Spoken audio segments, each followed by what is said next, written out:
сложится. Полуфинал, значит, в полуфиналах определяются финалисты и определяются те спортсмены по правилам.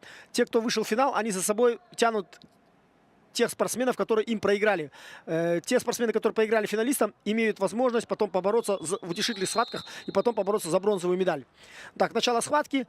Как я до этого и рассказывал, ну, в принципе, по большому счету, если мы говорим про функциональную подготовленность спортсмена, то первые 1,5 минуты, в принципе, любой человек может там в высоком темпе работать. Это нормально. Вот вопрос в том, что произойдет после первых 1,5 минут, да, поэтому вот сейчас посмотрим, вот 1,5 минуты идет там завязка, каждый ищет свой захват, вот интересно, рукой снизу пробивают. Ну, да, каждый, видите, хочет навязать свой захват, который ему более он импонирует, более удобен. При этом надо понимать, что, ну, по правилам борьбы по истечении первой минуты судья как бы ставит оценку в том плане, кто более пассивный.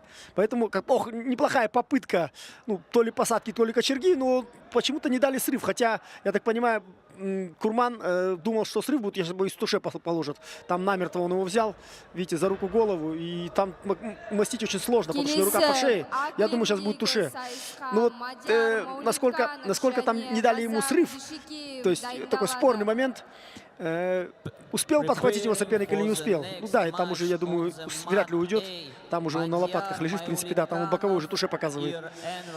Ну, да, там сложно мастить, я думаю, да, туше дадут.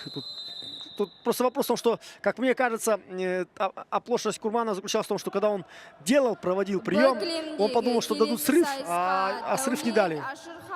Ну, вот сейчас на повторе мы увидим, ну, чистая победа спортсмена в синем трико Сулейманова Акыла.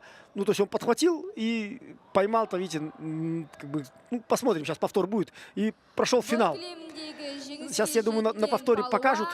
Чистая победа в полуфинале, это, ну, конечно, встречается, но я, честно говоря, думал, что будет более плотная схватка, более крепкая схватка. В другом полуфинале встречаются Галым Габдунасаров и Сервет Анджи, Турция. Ну, вот сейчас посмотрим. Вот он попытку делает. Ну, я думаю, да. Вот сейчас как раз вот вопрос. Там, по идее, должны были дать срыв.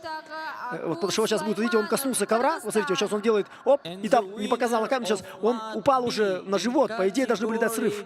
Потому что его соперник не подхватил. Вот это, к слову, о судействе.